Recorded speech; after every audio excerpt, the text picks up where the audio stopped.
چادریں آئیں اور بڑی بڑی قیمتی چادریں آئیں تو فاروق اعظم رضی اللہ تعالیٰ عنہ نے کوئی اس میں تخصیص نہیں کی، ایک ایک دو دو تین تین چار چار بانٹتے رہے، چادریں تھی عورتوں والی۔ اب جو سب سے نیچے سے چادر نکلی وہ اتفاق سے بڑی شاندار نکل آئی، تو چادر بڑی حسین ہے اور باری بھی حضرت عمر کی لگ گئی، ان کے گھر جانی تھی چادر ان کی اہلیہ کے لیے۔ تو ایک صحابی کہنے لگے یہ آپ کی زوجہ جناب ام کلثوم رضی اللہ تعالی عنہا پر بڑی جچے گی چادر، بڑی حسین ہے اور یہ خاتون اول کو بڑی جچے گی۔ تو حضرت عمر کہنے لگے ام سلیت رضی اللہ تعالی عنہا ایک خاتون ہے، یہ چادر انہیں دوں گا۔ کہا ان کو کیوں دیں گے؟ فرمانے لگے اس لیے کہ احد میں جب بہت سارے لوگ زخمی ہو گئے تھے تو میں نے اس بی بی کو دیکھا تھا مسکیزہ اٹھا کے نبی پاک کے غلاموں کو پانی پلا رہی تھی، تو یہ خوبصورت چادر اس کے حصے میں آئے گی جس نے رسول اللہ کے دین کی خدمت کی۔ حضرت عمر فاروق زیتون استعمال نہیں کرتے تھے، ان کی طبیعت کو تکلیف دیتی تھی۔ اب قحط کا زمانہ ہے، آپ کا مزاج تھا گھی کے ساتھ سالن پکتا تو کھاتے، تو قحط پڑا نا تو گھی بہت مہنگا تھا اور زیتون سستا تھا، تو حضرت عمر نے کہا سارے زیتون ہی کھائیں گے۔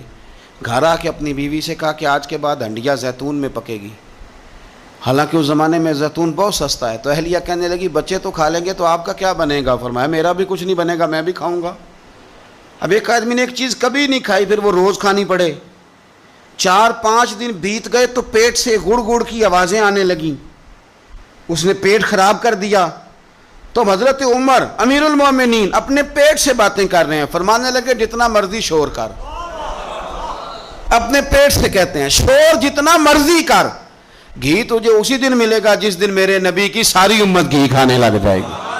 کار شور جتنا مرضی تو نے کرنا ہے، یہ اسی دن ملے گا جس دن حالات نارمل ہو جائیں۔ ابھی قحط ہے، ابھی تجھے گھی مل سکتا، حالات نارمل ہوں گے تو ملے گا، کار شور جتنا تو نے کرنا۔ قحط کے دنوں میں آپ کا بیٹا تربوز کھا رہا تھا تو سیدنا فاروق اعظم نے پکڑ کے اس کے گردن پر ایک چپت مار دی، فرمانے لگے تو کتنا عجیب آدمی ہے کہ لوگ قحط میں پڑے ہوئے ہیں تو تربوز کھا رہا، خبردار جب تک سب لوگوں کو چیزیں نہیں مل جاتی اتنی دیر تک تمہیں یہ کھانے کی اجازت نہیں ہے۔ اور پھر حضرت عمر رضی اللہ تعالیٰ عنہ کے زمانے میں اس قحط کے دور میں بارش نہیں ہوتی، حضرت بلال بن حارث المزنی، یہ صحابی ہیں، مصنف ابن ابی شیبہ میں موجود ہے، یہ ختم کیسے ہوئی قحط، ختم کیسے؟ وہ گئے جا کے نا حضور کے روضے پہ حاضر ہوئے، حضور بارش نہیں ہو رہی مہربانی کریں، کہتے میں وہیں سو گیا، مجھے حضور خواب میں ملے اور فرمایا عمر کو میرا سلام کہنا اور اسے کہنا تو فکر نہ کر رب بارش عطا کرے گا۔